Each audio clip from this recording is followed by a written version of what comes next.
What's up, all my musicians out there?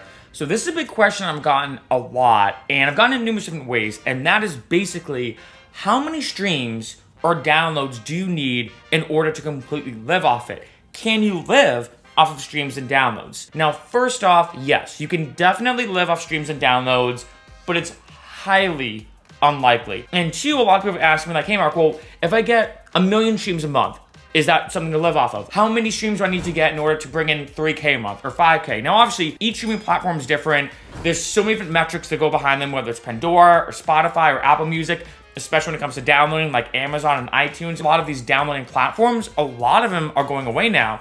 The future is streaming. Nonetheless, a lot of musicians want to know how many streams they can get in order to basically completely live off their music income. Here's kind of the odd paradox that exists with streaming for most artists. Can you live off your streaming? Yes. If you look at these big artists, like say like Drake and Rihanna and Lady Gaga and all these massive artists, could they potentially live off of only their streams? Yes. Obviously, they're massive names. We all know who they are, and obviously they're getting in an insane amount of streams per month. But here's where the paradox lies, is that in order to completely live off your streams, I'm gonna be honest, you have to get an insane amount. Now, how many streams per month? Well, it depends. To some artists, if they could get 30K a year from just their streams, they would love that because they could fully live off that. Maybe it's not the best salary, but they could fully live off of only their music. To other artists, they want to make 60K. So it really depends on the artist, and it depends on what you need in order to pay your bills. But where this paradox really lies is that in order to completely live off your streams, you have to get that big. Like I said,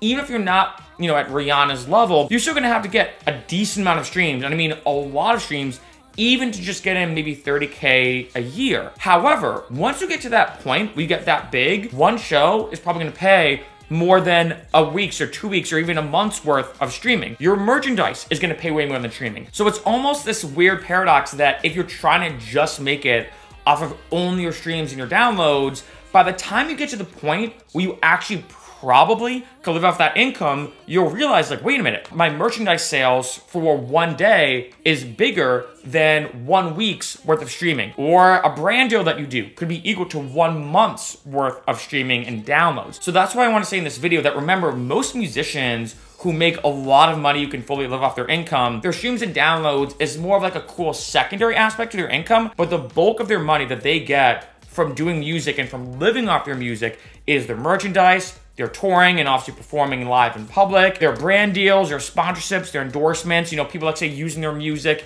in a movie or a TV show, or basically any other deal that they do. That's the way that they make the bulk of their money. So can you live off of only your streams and your downloads? Theoretically, yes. But once you reach that point where you actually can, when you're getting enough streams and downloads, you're gonna realize that there's way more ways to make money off your music.